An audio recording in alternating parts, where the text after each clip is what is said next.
sejam bem-vindos. O meu nome é José Paulino, estamos em Frequência Académica, o podcast do ISEC Lisboa. Dia Internacional do Livro Infantil, dia de conversarmos com a professora Sara Leite e a professora Sandrina Esteves, docentes do ISEC Lisboa e autoras de livros infantis. Bem-vindas a ambas. Obrigada. É um prazer ter a vossa presença aqui. É importante haver um dia para assinalar o dia do livro infantil? Eu diria que sim, Sandrina, tu também, não? Concordo. Claro que sim, que é muito importante. Este dia coincide com a data de nascimento de... Hans Christian Andersen, Exatamente. 1805. A professora Sara decorou estas Exatamente, coisas todas. as coisas que a professora sabe, exatamente. E existe um prémio com o nome deste escritor, que é considerado o Nobel da literatura infantil. E este ano temos a Alice Vieira novamente candidata já pela terceira ou quarta vez. É desta que ela ganha. A professora Sandrina está já aqui a fazer... Será? Sim. É este ano que a Alice Vieira vai ganhar. É verdade, mas nunca nenhum escritor português ganhou. Verdade. Porquê? Isso tem de perguntar ao júri.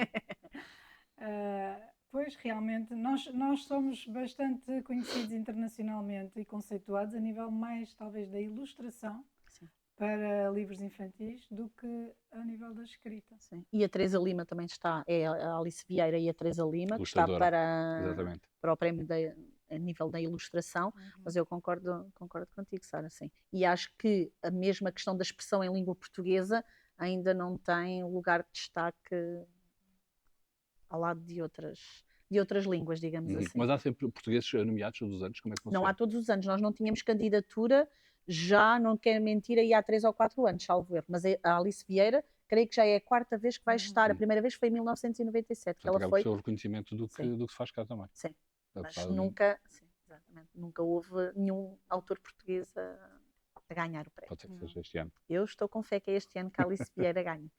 Pode ser que seja uma de vocês também, nunca se sabe. Bem, para isso pode acontecer. Temos que ser nomeadas primeiro. Mas... Falta-nos muito, pelo menos a mim, falta muito para chegar a algo parecido com uma Alice Vieira. Claro. Sim, neste campo a professora Sara Leite é mais fácil, para a professora Sara a professora Sara já subiu mais degraus. Sim, mas quer dizer, não estou nem perto dos Mas em que patamar assim, estamos em termos de literatura infantil em Portugal? Comparado com o nível internacional, por exemplo. Uma vez que nunca ganhamos, não é? Sim. Estamos assim tão distantes, é só o facto de escrevermos em português? Pois, eu isso acho que é um bocadinho difícil de determinar. Em termos objetivos, a mim parece-me difícil, não Sim. sei. Porque... Não, nós temos alguns autores com uma obra ainda significativa, mas se calhar temos muitos autores, mas cada autor não tem ainda, se calhar, possivelmente, uma obra que justifique, talvez, pois. Daí a Alice Vieira ser... Sim. Mas eu acho que, por exemplo, o António Torrado, uma Matilde Rosa Araújo, estariam... perfeitamente à altura, sim, claro. São esses nomes de referência? Sim, porque este prémio é um prémio que é atribuído pela obra, pelo conjunto da obra e não por um título em particular. Não é um livro. Nesse sentido, lá está. Nós temos, de facto, autores com uma obra vasta e digna de receber esse prémio. Só que não sabemos porque é que, de facto, ainda não aconteceu. E que obras é que destacariam neste campo da literatura infantil, a nível português? Por exemplo, então, Alice Vieira, sim. António Torrado, António Mota também, porque sim. não? A Matilde Rosa Araújo, a Luísa Ducla Soares, há vários que podiam ser... Mas a Alice Vieira. Tem um lugar. É ainda juvenil, hoje, eu mais muito mais juvenil, embora ela tenha também muita coisa a nível de trabalhos também com os manuais, de textos de contos feitos de propósito para o efeito, mas ela tem obras muito significativas, mais naquela fase de transição entre o primeiro ciclo e o segundo ciclo, e depois também do segundo para o terceiro, e por alguma razão é que a nível do Plano Nacional de Leitura, inclusivamente das obras de leitura para essa faixa etária, há muitos títulos que são lidos nas escolas, desde Rosa, Minha Irmã Rosa, Chocolate à Chuva, porque efetivamente estão ajustados, porque se nós formos pensar, e eu ainda muito recentemente li os Cadernos de Agosto, e Os Olhos da Ana Marta não são propriamente obras que qualquer adolescente ou qualquer pré-adolescente consiga ler e entender o que está numa camada que não é tão literal ou está ali. Concordo plenamente. Eu acho que é uma escrita muito madura, muito rica e enriquecedora mas não é para crianças propriamente. Não, sim.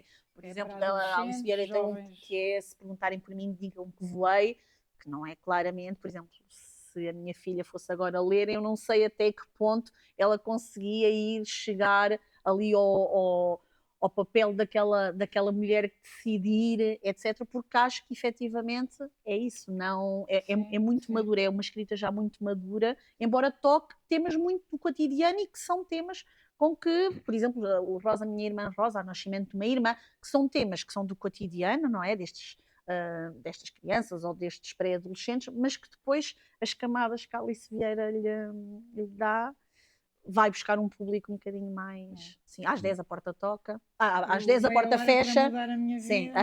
às 10 a porta fecha, que é sobre um lar e as pessoas que vivem num lar. Não são obras, embora estejam aqui nesta classificação de literatura infantil-juvenil, já implicam outro tipo de maturidade de leitura. Então é mais difícil escrever para um público infantil, mais infantil do que juvenil? Depende de quem escreve, não é? Se calhar algumas pessoas acharão mais difícil, outras acharão mais fácil. Depende muito, porque quando nós queremos realmente produzir uma obra de qualidade, é sempre difícil, não é? É sempre desafiante, envolve sempre muito trabalho, muito cuidado, muita revisão, muita reflexão. E o que é certo é que quando nós escrevemos para crianças, no fundo estamos a escrever para dois públicos, porque nunca podemos escrever só para crianças. Portanto, estamos a escrever para crianças e para os adultos, que vão primeiro avaliar, apreciar, recomendar ou não, vão ler com as crianças, vão Sim. ler para as crianças. Portanto, acaba por ser mais desafiante nesse sentido. Ainda que eu acho que muitas vezes as crianças vão buscar coisas que nós, ou pelo menos neste caso, agora na veia de escritora, que eu jamais imaginaria que podia ser ali um foco para levar a pensar de outra maneira. E vou só aqui dar este pequeno exemplo. A minha filha mais pequena, este livro que eu escrevi agora, do Mário, é a história do menino que vai às compras com a mãe e por momentos se separa dela. E a nível da ilustração, a ilustradora, numa das passagens, coloca o Mário numa página a separar-se da mão da mãe, que é aquele breve instante em que de repente ele larga a mão. A minha filha mais pequena tem 4 anos e quando eu vou ler aquela passagem disse, eu não quero que tu leias o que aí está porque ele vai se perder da mãe. Aflição. Sim, a questão da aflição, mas que é motivado. Eu ainda nem tinha chegado à história, isto também do poder da ilustração a jogar a favor da escrita, e ainda agora já lhe li 2 ou 3 vezes, quando é aquela parte, ela diz-me logo, tu já sabes que eu não quero que tu leias essa parte. Tu é mais exigente? É mais exigente do ponto de vista daquilo que nós não estamos à espera. Que eu não sei qual é a posição, sim, é? a posição da Sara, mas eu acho que é mais fácil antecipar nos mais velhos, seja jovens, seja pré-adolescentes, seja adultos, antecipar aquilo que nós sabemos que vai tocar de alguma forma do que nos mais pequeninos, porque os mais pequeninos vão buscar coisas que às vezes para nós não são tão intuitivas nesta questão da sensibilidade. Sim. Dá mais gosto de escrever para crianças ou para um público mais adulto? Isso é com a professora Sara, que eu ainda não escrevi nada para um público mais adulto. Pelo menos a nível de literatura, só outro tipo de... Depende. Eu acho que depende do que é que se está a escrever. Eu não gosto muito de pensar no público quando escrevo. Prefiro pensar que estou a escrever para quem queira ler. Não quero ficar condicionada por uma faixa etária de um suposto público-alvo, porque eu acho que isso é capaz de estragar um bocadinho o prazer de escrever. E aquilo que escrevemos deixa de ser tão genuíno.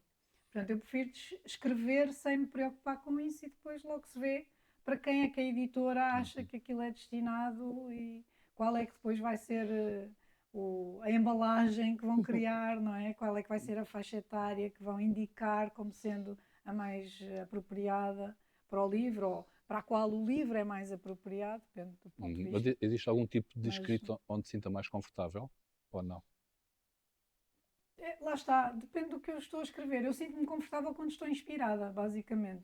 Não tem a ver com o público-alvo, tem a ver com aquilo que eu quero transmitir, que eu sinto que preciso de expressar e aquilo que me é confortável é efetivamente transmitir alguma coisa que eu acho que é importante dizer, que é importante que alguém leia, pode ser o maior número possível de pessoas, mas não me importa muito qual é que é a idade de quem vai ler. Eu acho que a abrangência dos públicos é uma das mais-valias da literatura.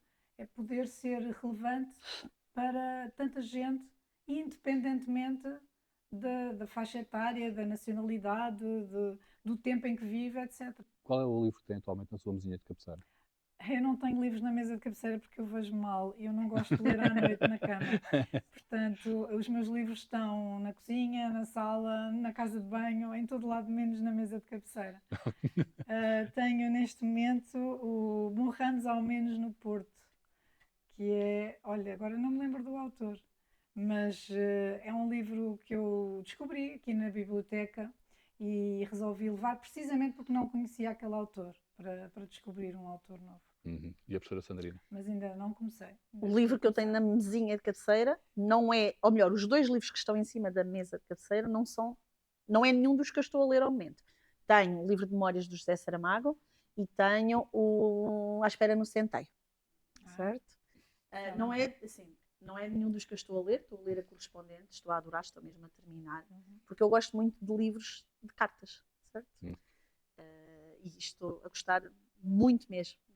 Mas é o que estou a ler e não é o que está na mesinha de cabeceira, porque, como a professora Sara, eu à noite tenho tendência para ler muito menos do que durante o dia. E então o que ando a ler vem sempre comigo na mochila, está na mochila. Ainda é em versão papel ou já aderiu também Tenho um Kobo, mas é a versão papel. Sim. Eu no Kobo gosto de ler biografias, gosto de ler ensaios, eventualmente um ou outro livro de poesia, mas tudo o que é romance, tudo tem que ser em papel. E a professora Sara Leite também? Eu só leio em papel. Do resto já me basta o trabalho. Para ler no ecrã é só o trabalho. Exato. Quando é que começou a escrever, ou decidiu começar a escrever contos infantis? Portanto, há bocado falou-me que escrevia, ou seja, sem nenhum objetivo pré-definido, portanto, escrevia por gosto, não é? Mas houve uma altura em que pensou, é nesta altura que eu vou começar a escrever, ou também foi algo natural? Foi para a minha filha, escrevi uma história, que é a história do mundo da Inês, numas férias em que não tínhamos Wi-Fi, nem televisão, nem nada, e então ela estava muito aborrecida e disse-me que exatamente isso, não é? Que não sabia o que havia de fazer, porque já tinha lido os livros que tinha levado para ler e já não tinha nada que a entusiasmasse. E então eu resolvi escrever uma história para ela se distrair, para se entreter a ler. E foi assim que tudo começou. E escrevi quase metade ou mais até do primeiro volume do Mundo da Inês e depois guardei.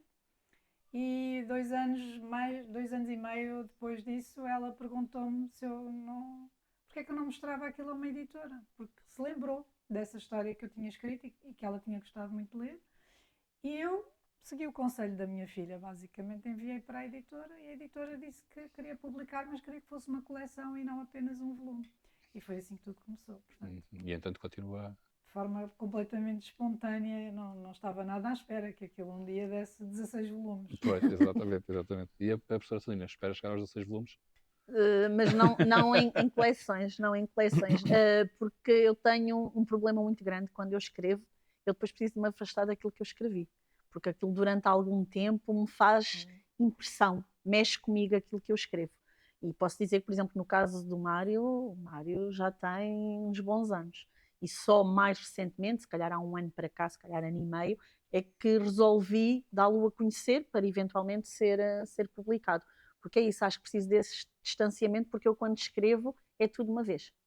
Eu sei que isto pode parecer, quase que faz lembrar o Fernando Pessoa que é tudo de uma vez, mas é verdade, porque as ideias andam aqui durante muito tempo, as personagens vão crescendo, vão vivendo aquilo que têm que viver, mas tudo a nível da minha cabeça. Só depois, a determinada altura, não me pergunto porquê, surge ali uma situação e é isso que faz com que, de repente, saia tudo, mas depois, quando sai, não consigo ler durante algum tempo e, às vezes, um tempo ainda grande. Por isso, não me vejo a fazer uma coleção exatamente por isto, porque isso é constantemente exatamente, obriga a este reler, a voltar, até para dar continuidade ou não, independentemente do objetivo, mas há uma continuidade, implica a releitura constante daquilo que está para trás. E isso comigo não funciona tão bem. Corrija-me se eu estiver errado, a professora homenageou uma outra professora daqui, a professora Isabel Baltazar, num dos seus livros, correto? Já homenageei muita gente, alunos, professores, Sim. amigos, sim, de vez em quando crio assim uma personagem que na altura era importante para mim ter ali uma professora que falasse sobre questões de cidadania. E a Isabel dizia assim umas frases que eu achei que eram ótimas e disse, olha Isabel, vou colocar aqui uma homenagem, vou escrever aqui um capítulo do meu livro em que há uma professora que aparece, posso dar-lhe o teu nome? E ela disse, claro que sim, ficou toda contente. E foi muito engraçado, sim. Portanto, nasce, ou seja, pensa num tema e depois se acha que encaixa bem uma personagem específica. Claro, se houver alguém que me inspira, não é? Que eu acho que seria a personagem ideal para entrar ali, eu acho que isso é muito interessante e é engraçado. As pessoas gostam de se verem Claro que sim. retratadas nos Claro livros, que sim. E associam, não é? com a devida autorização. Claro, exato. Pois convém. Eu há bocadinho estava a perguntar à professora Sara Leite e perguntava também à professora Sandrina. Começou a escrever ou escreveu nesta área por algum motivo específico? Não, eu tenho colaborado com editoras ao nível da produção de materiais didáticos, certo? Desde a agenda do educador de infância, caderno de escrita criativa, ou seja, tenho muitos materiais didáticos, digamos assim, pedagógicos, vocacionados exatamente para a faixa etária aqui dos mais novos, mas ligado aqui à educação pré-escolar e ao primeiro ciclo. Mas nunca tinha pensado escrever um livro infantil e mesmo a história do Mário nasceu por uma vontade que eu tinha muito grande e por muitas palavras que habitavam aqui as minhas ideias e que precisavam de vir cá para fora. Por isso ele não nasceu com um objetivo. Se me perguntar se aquele que agora está na calha já tem um objetivo específico, sim, vai ter um objetivo específico. Mas também posso já desvendar aqui um bocadinho a nível do Mário. O Mário vai ser lançado, entretanto, uma apresentação mais formal, digamos assim, porque o livro foi lançado em final do ano, ou seja, final de 2025, mas ainda não teve nenhum lançamento formal e os lançamentos que foram existindo foram a nível das escolas, certo? Mas vai ter um lançamento formal e vai ter aqui uma colaboração direta, e como isto vai sair no dia 2 de Abril, já posso dizer, porque entretanto espero que aqui ninguém vá partilhar antes da saída deste episódio, não é? Que é mesmo assim, mas efetivamente vai haver aqui uma ligação com o programa Estou Aqui, da PSP. Porque o Mário separa-se da mãe por breves instantes e esta questão aqui da separação ligada aqui a uma causa mais comunitária, porque para mim isso é ponto assente e também se calhar é algo que acaba por transparecer um bocadinho no meu trabalho. Aquilo que eu faço tem que estar ligado a esta tripartição que é a escola, a família e a comunidade. E não estava previsto, mas a partir do momento em que a minha filha me colocou ali aquela tónica no alguém que se perde, depois a partir daí foi só um conjunto de ideias, umas discussões que levaram aqui esta porta para a comunidade e aqui esta ligação ao Estou Aqui da PSP, que aquelas pulseirinhas que as crianças mais pequeninas colocam com o número de telefone dos pais para se localizarem quando se perdem num shopping, etc.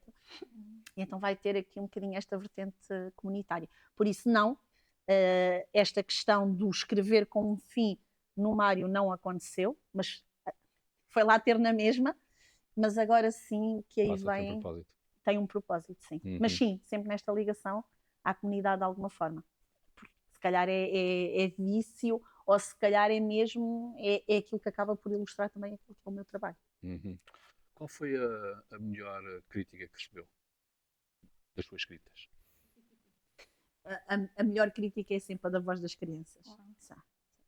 E quando eu vou às escolas, e não tenho uma melhor crítica, mas quando eu vou às escolas e os miúdos depois me perguntam ou me dizem, Sandrina, gostei muito do Mário, mas também gostei muito quando o gafanhoto, ou seja, é este tipo de crítica que faz valer, porque as únicas pessoas capazes de validar e que eu aceito a validade da crítica como verdadeiramente significativa neste caso são mesmo as crianças. E a professora Sara Leite?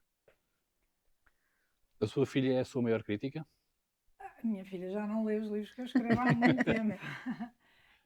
Não, Não, inicialmente ela até lia e aliás eu até lhe pedia que fizesse uma verificação de tudo para ver se, sei lá, a forma de falar das amigas da Inês e das amigas, se estava ajustada àquilo que era o vocabulário que eles utilizavam na altura.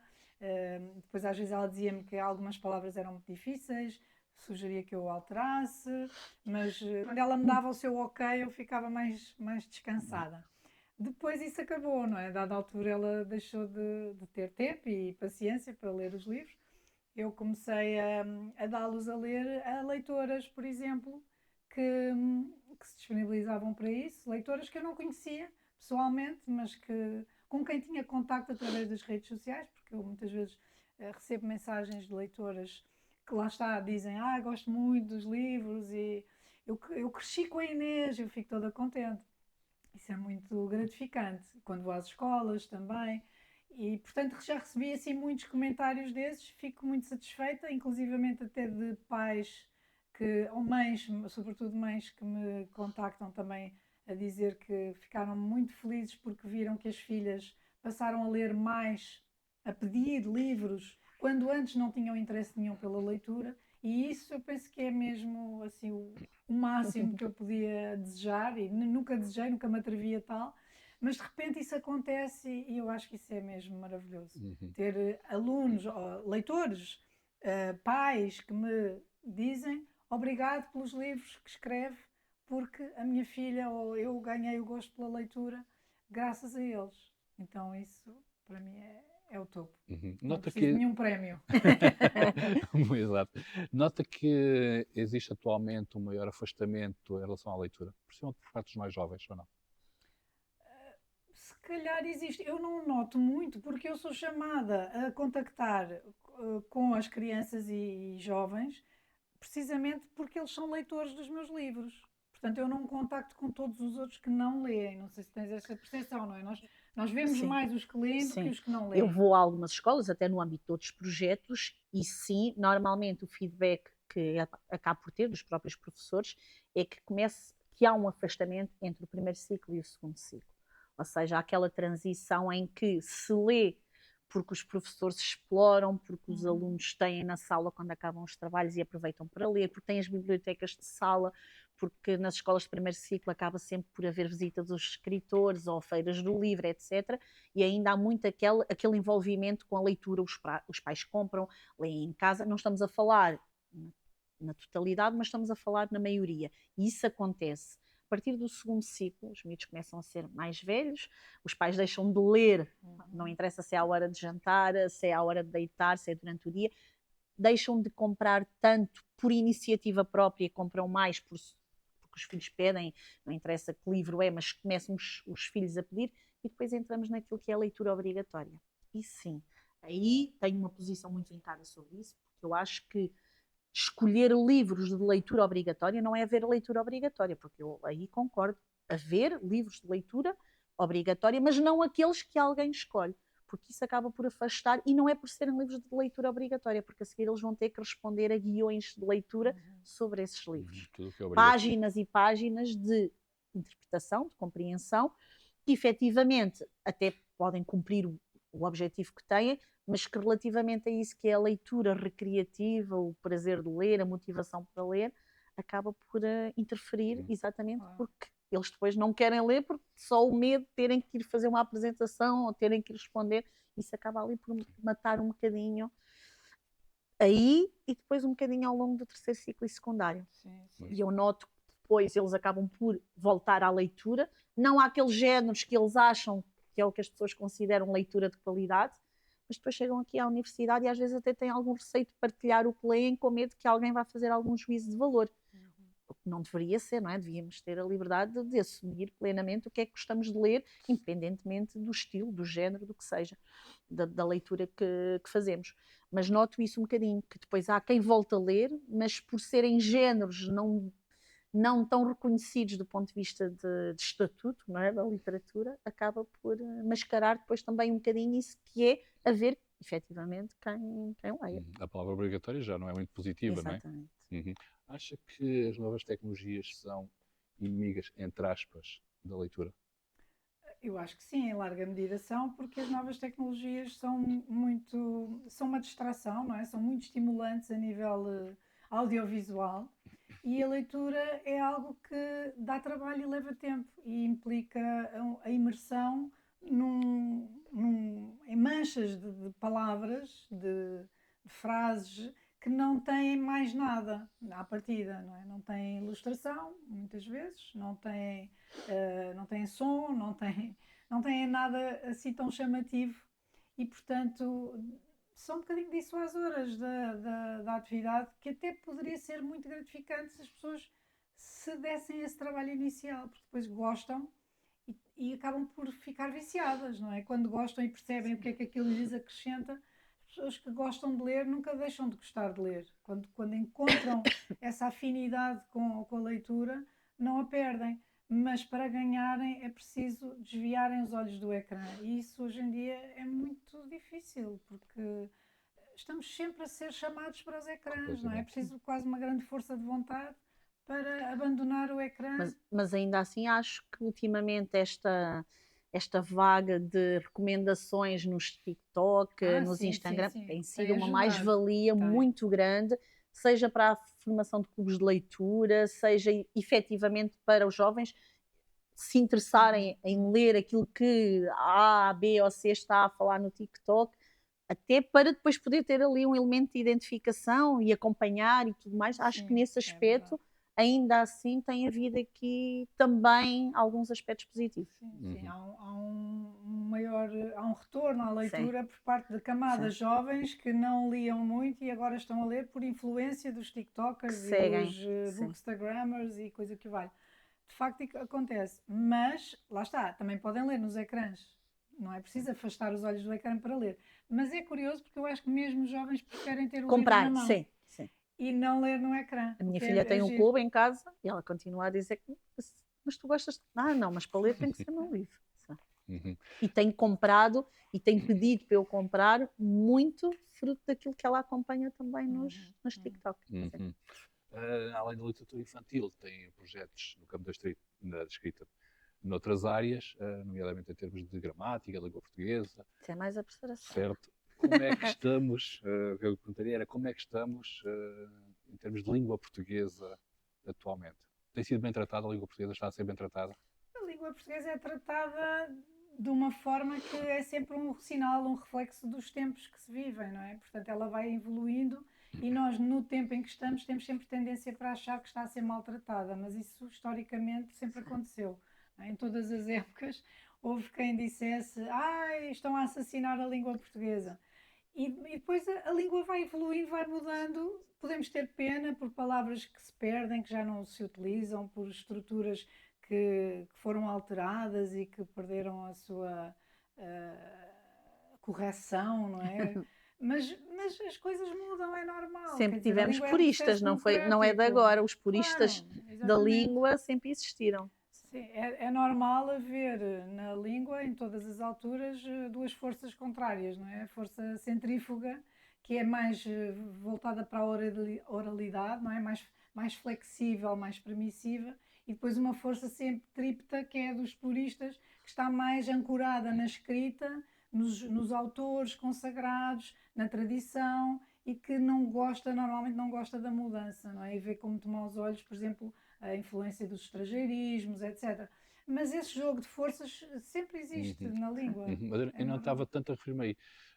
O que eu vou dizer se calhar é um disparate, mas eu noto ultimamente muitos erros de português, por exemplo, na televisão, aqueles oráculos, erros graves de português. Dá-me a ideia que não há muito cuidado na escrita da língua portuguesa. Pois, essas legendas também são escritas muito no momento, não é? Na pressa, e as pessoas, toda a gente se pode enganar, eu acho. E muitas vezes Claro. eles próprios se dão conta disso e vão e corrigem.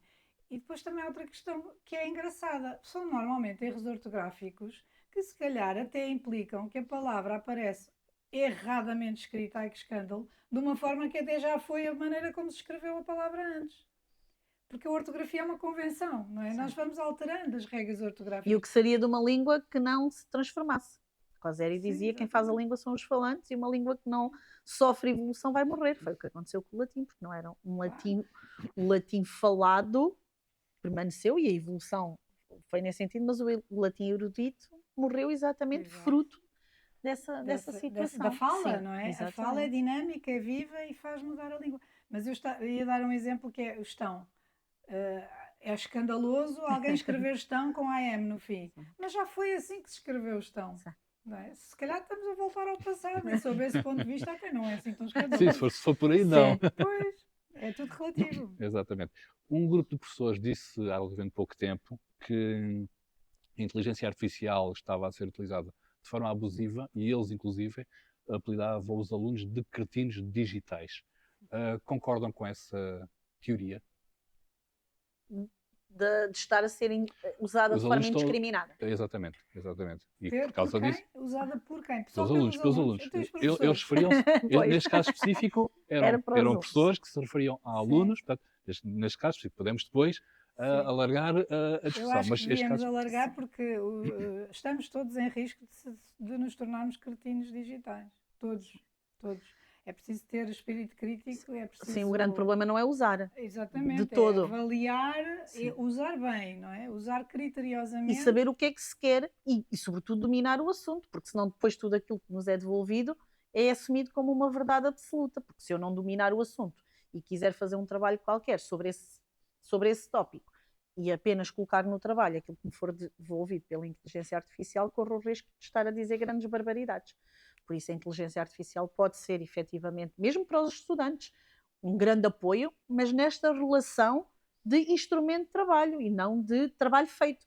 Porque lá está, o estudante tem que dominar o conteúdo para saber exatamente aquilo em que precisa de ajuda, para pesquisar e para depois, mediante aquilo que recebe como resposta, ter o espírito crítico que a professora Sara está aqui a Muitas referir. vezes não é isso que acontece. Exatamente. Esse é que é o Exato, problema. não se correrá esse É risco. aquilo devolver-nos uma resposta com a qual nós nos contentamos, achamos que está tudo muito bem, Dá nem muito sequer menos vamos trabalho, não é? verificar. Para que Pois, chatear isso, de facto. a pensar Mas isso se pode aquilo. acontecer a muita gente, não é só Pois, aos exato, alunos, não é exclusivo infelizmente. dos Não, estudantes, não. seja do que for. Exatamente. Esta parte da escrita, voltando outra vez aqui à parte da escrita em concreto, e sendo, enquanto docentes, é aplicável, digamos assim, o termo se calhar não será o mais correto, nas vossas aulas, junto dos alunos, por exemplo, das áreas de educação? As questões da leitura e da Sim. escrita.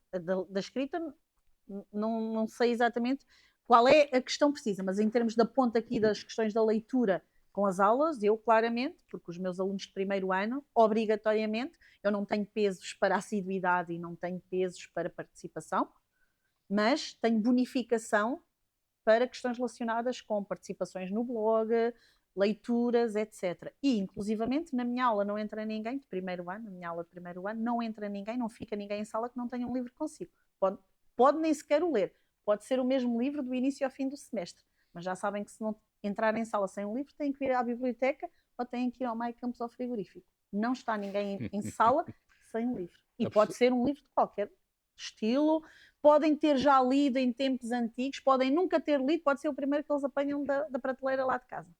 Não há mais nenhuma exigência, é só ter o livro. Tem que ter o livro. E depois sim, são convidados a falar um bocadinho sobre o livro. Não todos, não é? Vai sendo à vez, mas é algo do género. Então, eu trouxe esse porquê. Professora, olha, era o primeiro que lá estava em casa na prateleira, certo. Então, e porquê que agarrou nesse? Às vezes diz, professora, olha, era o mais fino, tinha a capa mais apelativa, porque me lembro que a minha mãe já o leu. Professora, olha, calhou mesmo, foi assim, tirei ao calhas, certo? Mas é isto que depois acaba. Ainda no outro dia tive uma estudante que partilhou. Professora, no outro dia estava no metro, fiquei sem bateria, olha, sabe o que é que eu fui fazer? Fui-me pôr a ler o livro que tinha na mala para a sua disciplina. Ou seja, obrigou, sim, exatamente, mas não, só esta questão do objeto físico do livro fazer parte, estamos a construir caminho. A professora Sara Leite, sendo uma pessoa com uma grande bagagem neste campo, acha que isso a torna mais exigente nas suas aulas? Nas minhas aulas, torna-me exigente comigo própria. E não com os alunos também?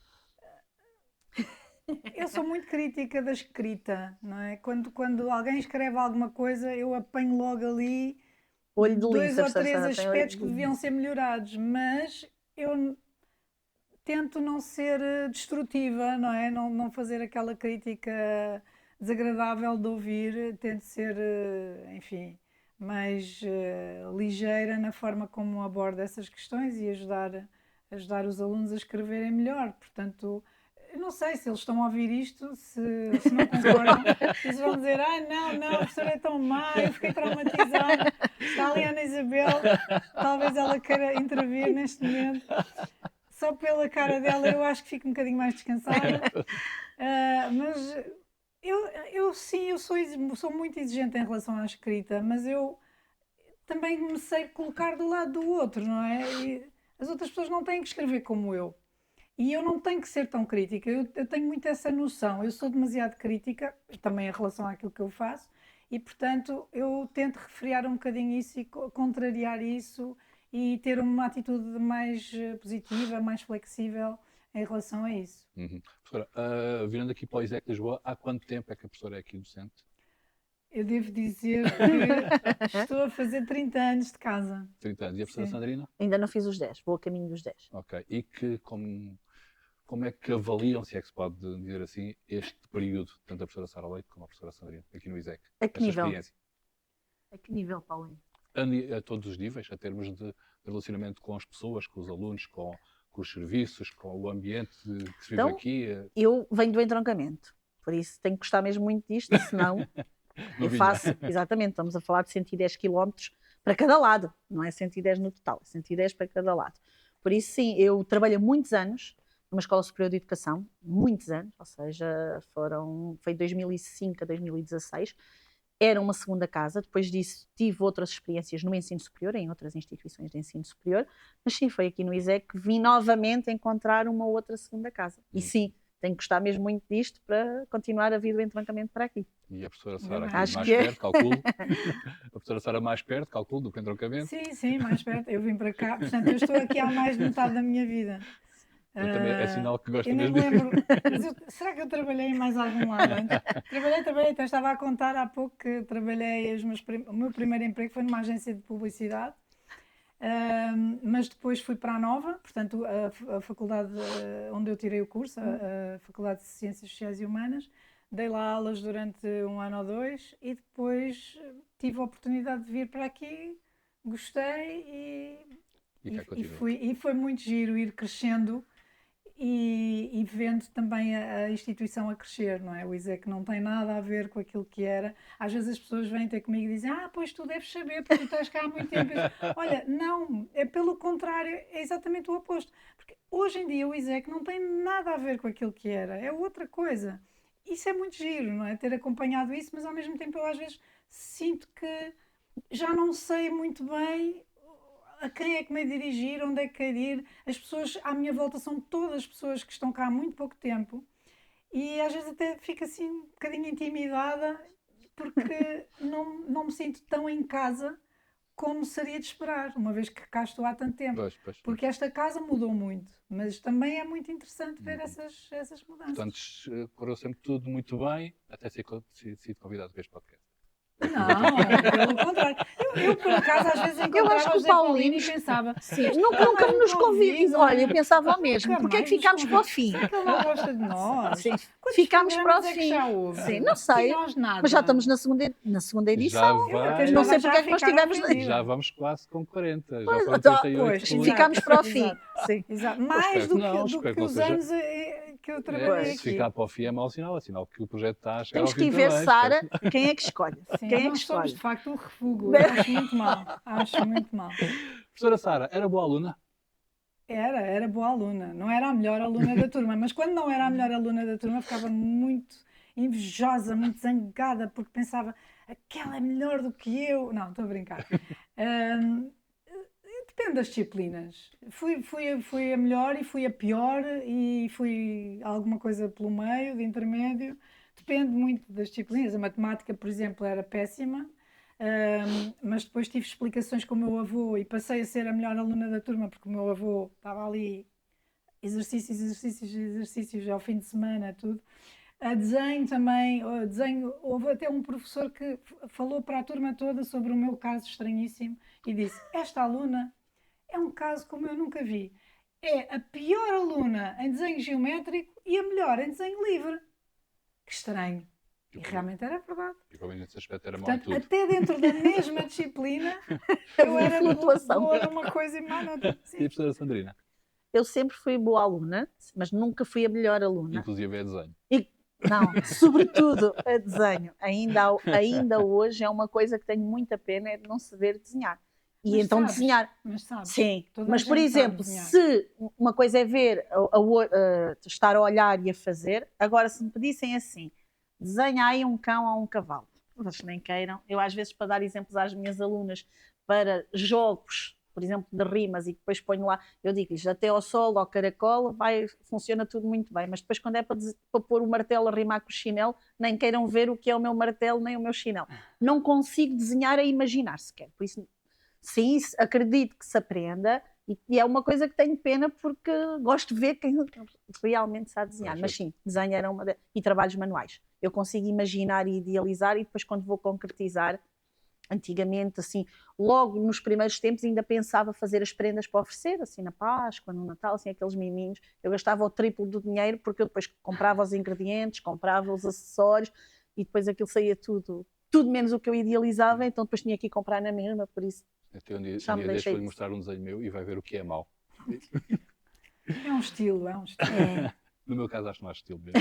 É péssimo, é só mau. O que é que queria ser quando era criança? Era já ser professora? Não, advogada. Advogada. Sim. E não fui exatamente porque eventualmente alguém lá em cima achou mesmo que eu não tinha que ir para isso, porque posso lhe dizer que foi num ano que no 12º ano as notas de filosofia tiveram, ninguém sabe muito bem o que aconteceu porque houve 2 enunciados de correção diferentes, sei que eu tive 7 e precisava de 9,5 para concorrer. Depois pedi revisão de prova e tive 14, ou melhor, tive 10, pude concorrer, mas as notas, as minhas e as dos outros subiram todas e não entrei. E tinha média 18, a latim tive muito boa nota, mas a filosofia naquele ano foi um desastre. Mas foi a melhor coisa que me aconteceu e toda a gente que gravita à minha volta diz que foi a melhor coisa que me aconteceu foi não ter ido para direito. Mas toda a vida quis ser advogado. E a professora Olha, mas Sara? terias dado uma ótima Achas, advogada. Sara? Eu acho que Mas já sim. não. Tem um Ainda, poder ainda de estás a argumentação. tempo. Não, Pode ser uma carreira jamais, paralela. jamais, jamais. Tem o poder de E tu, argumentação. Sara? Eu queria ser professora. Desde logo. Sim, sim. Está na sua cadeira de Dava sonho. aulas aos bonecos todos, sentava os bonecos em cima da cama, escrevia na janela ou no beliche. E com tantos livros, o que é que a professora aprendeu que não está nos livros? Oh meu Deus, vamos ter quanto tempo? Então, mas não Não. tínhamos que sair daqui a 5 minutos. A professora Sandrina é que manda no tempo. Quando a professora disser está pronto, nós Que não fechamos. está nos livros. Tanta coisa, não dá para. Não consegue enumerar. Não, Percebo não isso. consigo. Eu fico assoberbada com tudo o que eu aprendi sem ser nos Sim. livros. Uhum. Sim, a vida também é mais do que isso, não é? Eu gosto muito de ler e aprendo muita coisa nos livros.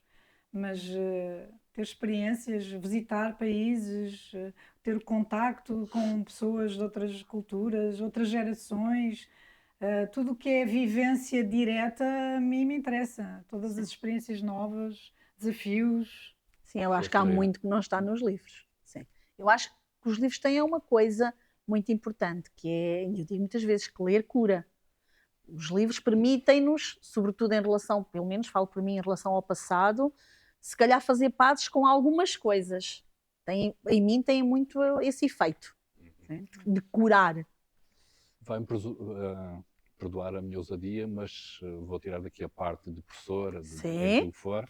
Recuemos 20 ou 30 anos. Que conselho daria à Sandrina Esteves dessa altura? A nível de leitura ou sem ser de Qualquer, leitura? não, qualquer um. Não, eu durante muito tempo não fui uma pessoa descontraída com a vida. Sim, tinha que ter tudo muito focado, tudo muito organizado, tudo muito planeado, e depois o que acontecia é que sofria imenso por antecipação, a imaginar os cenários todos, e depois sofria nesse processo, e muitas das vezes as coisas não tinham a menor importância, ou acabavam por nem se concretizar, e eu tinha andado a sofrer de antecipação não sei quanto tempo, quando ela era ter uma visão muito mais descontraída que é agora aquela que eu tenho. Okay. Sim, consegui. E a professora Sara, que conselho daria? A minha a si própria há 20, 30 anos? 30, 40. Pronto, como quiser, pode situar. Eu acho que sempre tive muito medo da mudança.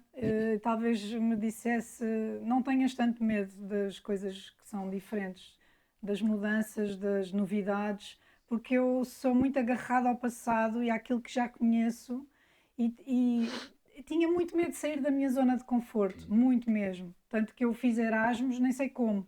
Foi a professora, a secretária do departamento da faculdade que disse: Olha, não quero ir para a Inglaterra. E eu não, estou aqui tão bem. Então, mas a faculdade paga. Não, mas isso, eu até nem queria ir. E ela é que insistiu. E se não fosse aquela insistência dela, eu não teria tido uma das experiências mais fantásticas que eu tive. Portanto, eu diria claramente a mim mesma: vai, arrisca, não tenhas medo. A mudança não é necessariamente má e a novidade também não. E arrisca mais agora. Sim, muito mais. Estou muito mais aberta a ter experiências diferentes e aventuras, não é? Viver aventuras. Eu só vivia aventuras na leitura, nos livros. Tinha medo de viver aventuras na vida real. E hoje em dia não. Por falar em aventuras, vou iniciar uma frase e vou pedir para completar. Pode ser? Pode ser. Então, podemos começar pela professora Sara. Tenho saudades de... Rir com os meus filhos. Professora Sandrina. Tenho muitas saudades da minha avó. Professora Sara, o meu dia perfeito é... É passado na praia. Professora Sandrina. Na praia, com os meus filhos e com o meu marido, sem dúvida. Professora Sara, se pudesse ser uma personalidade da história, seria? Jesus. Personalidade. Gandhi. A Madre Teresa de Calcutá. Ai, Tinha meu Deus, muita ai. curiosidade de ver como é que se concretizava tudo aquilo na prática. Professora Sara, se pudesse visitar qualquer período da história, seria? Eu queria ir à Idade Média, só por causa dos Está Não. vestidos. Ai, Está não, escondido não, a não. professora Sandrina. Século XIX, talvez. Século XIX. Sim, Muito início. bem. Vamos terminar então, porque a professora tem que apanhar o... Um comboio para o entroncamento, E, portanto, senão exatamente, confere. Ainda me... Enfim, é melhor. Se tiver muito cheio, tens um cheirinho da Idade Média. Exato. Agora uma parte muito rápida. Vou colocar umas perguntas muito diretas também para Ai, uma resposta direta, aquela fase. E vai ser igual para as duas, está bem? Então agora podemos começar pela professora Então Sandrina. pode ser. Então, professora, uma comida que é por si. Ai, feijoada. Professora Sara. bacalhau com natas. Uma bebida. Martini branco. Professora Sara. Sim. Ainda estamos dentro da hora. Não sei se ainda estamos no horário de trabalho, se calhar não devíamos dizer bebidas alcoólicas. Não, Mas mas o Paulinho dizia que não podemos podia colocar ser. isto depois de Vodka. acabar as aulas. Vodka não gosto, não bebi quase nada.